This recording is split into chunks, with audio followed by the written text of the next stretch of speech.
You know the exact moment it happens. Not with a fight, not with a slammed door or a cruel word. It happens in the quiet, in the space between one text and the next that never comes, in the way their voice flattens when you ask how they're doing, in the subtle shift of their posture when you lean in, just slightly, and they lean back. You tell yourself it's nothing. You tell yourself they're just busy, just tired, just figuring things out. But your body knows better. Your chest tightens. Your breath shallows. You start scanning for clues in punctuation, in response times, in the microscopic pauses before they speak. You become a detective in your own heartbreak, searching for proof that you haven't been abandoned while standing right next to them. And the silence grows heavier. It doesn't scream, it just settles. Like dust on a shelf you used to keep polished. You start wondering what you did wrong. You start editing yourself. You shrink. You apologize for taking up space. You love harder, just to make up for the distance you feel closing in. But the harder you reach, the more they withdraw. And you're left standing in the echo of your own voice, wondering how someone can be so close, yet so completely gone. Here is the truth you've been avoiding, because it cuts too deep to say out loud. Your pursuit is the very thing that seals your exile. Every time you ask for reassurance, every time you try to decode their silence, every time you soften your boundaries just to keep them near, you are not proving your love. You are confirming their deepest fear. You are becoming the storm they learned to outrun. You think your devotion will melt their walls, but walls aren't built from indifference. They're built from panic. And panic doesn't respond to pleading. It responds to pressure. The more you press, the more their nervous system locks down.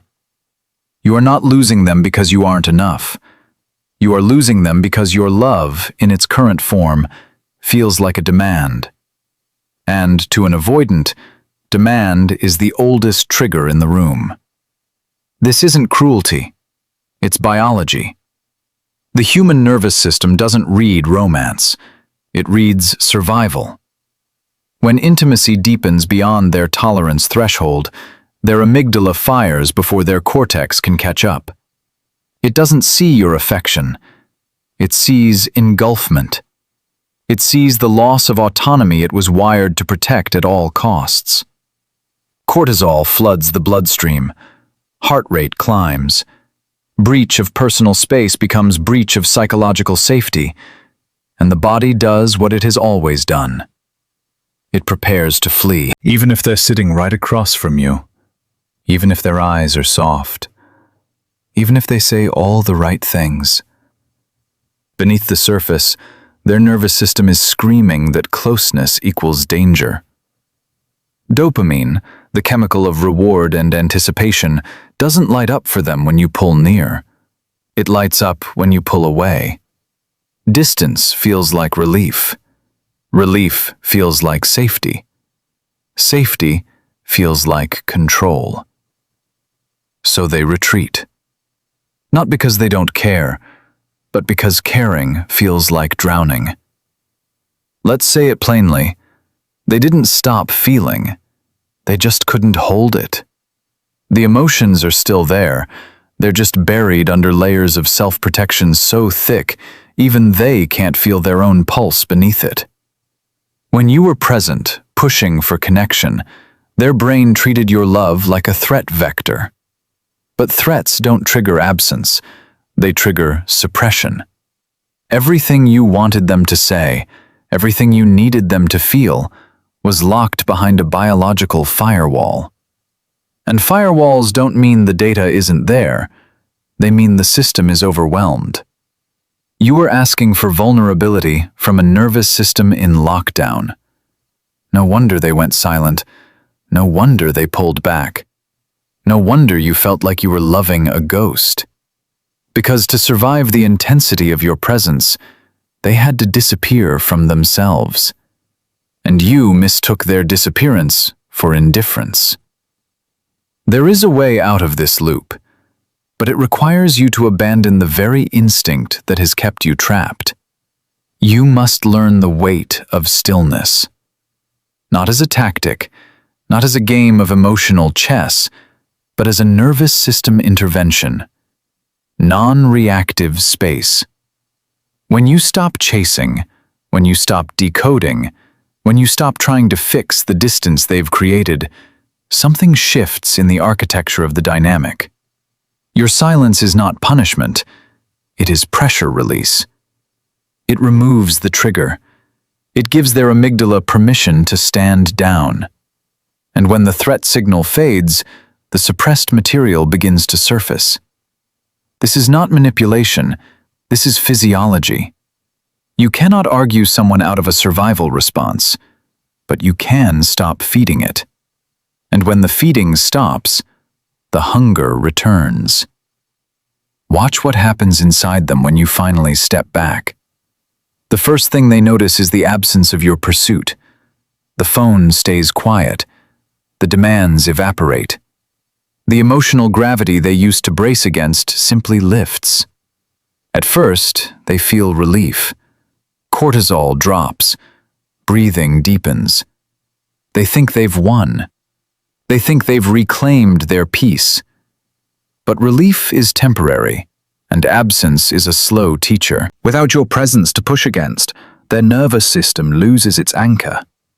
The dopamine that once spiked when you withdrew now has nothing to pull against. The brain craves resolution. It starts scanning for patterns. It replays conversations. It notices the empty chair where your energy used to sit. They don't admit it out loud. They might even tell themselves they're fine. But underneath, a quiet obsession begins to build. Not because they've changed, but because you have. You've stopped being the storm, and now they're the one listening for the wind. They start checking their phone, not because they want to reply, but because they want to see if you've reached out. They scroll through old messages, tracing the shape of your words. They remember the way you laughed before they shut down. They remember the exact moment you stopped asking for more.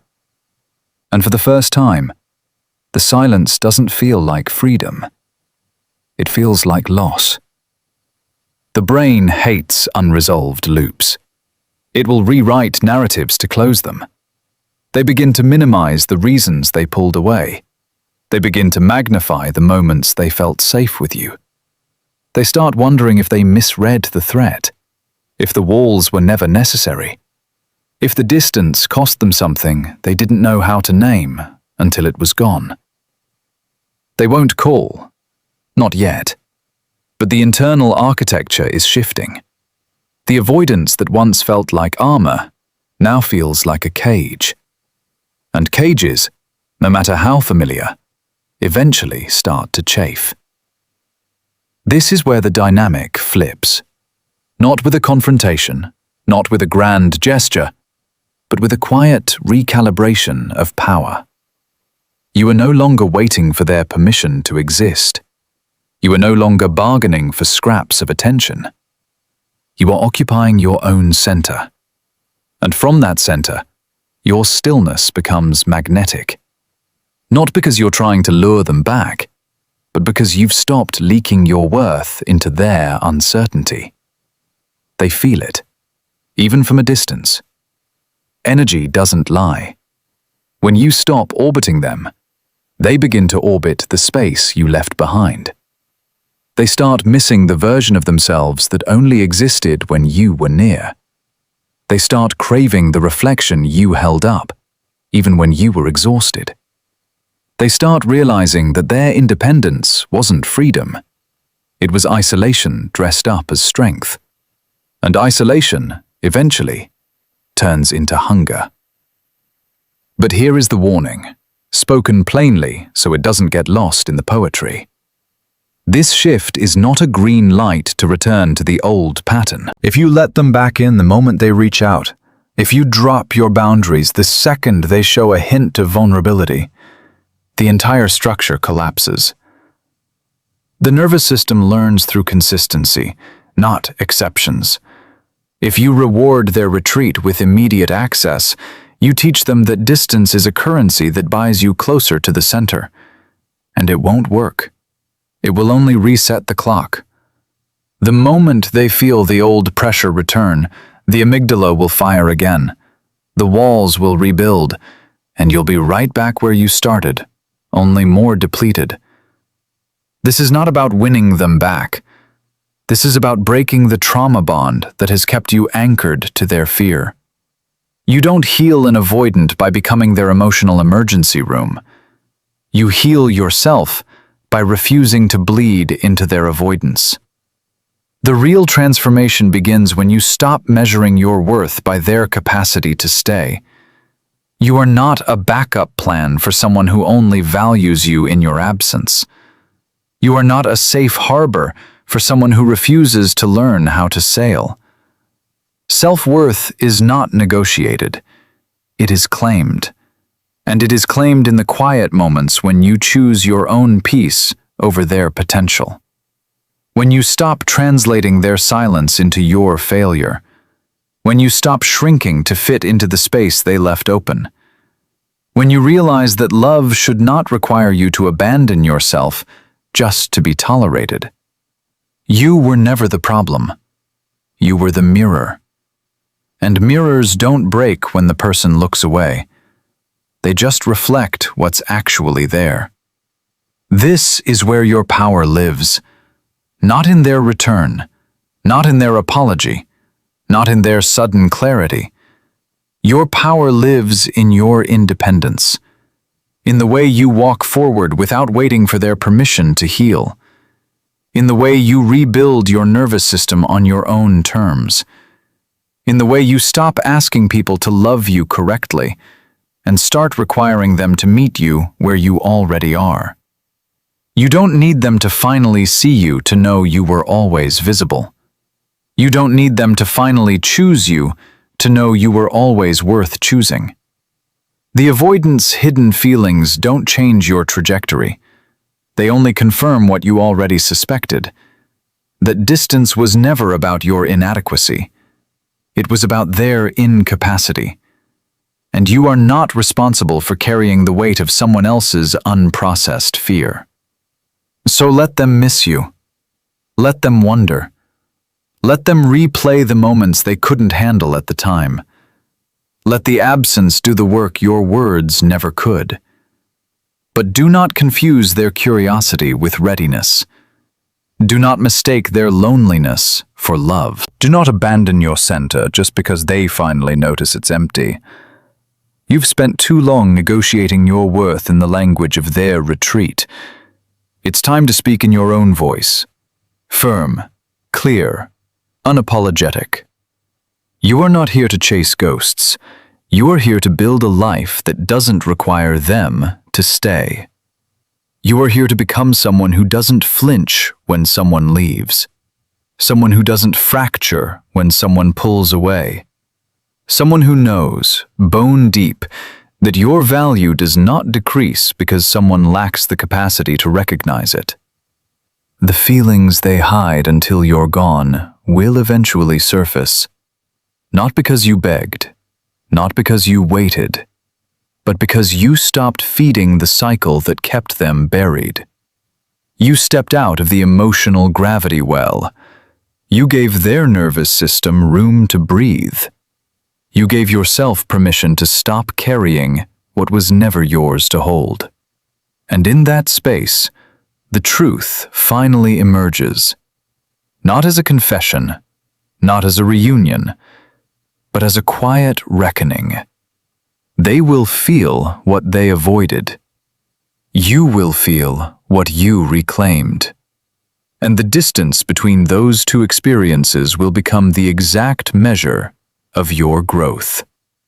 You don't need their return to prove you were enough. You needed your departure to prove you finally were. The silence that once broke you now becomes your sanctuary. The absence that once terrified you now becomes your evidence. You are no longer waiting for someone to learn how to love you. You are living as someone who already knows how to love yourself. And that shift, quiet as it is, changes everything.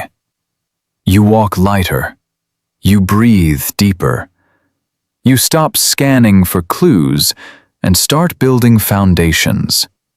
The avoidant's hidden feelings were never the destination. They were just the mirror reflecting your own long journey back to yourself. And now that you're here, you don't need anyone to validate the path. You just keep walking. Untethered, unbroken, whole.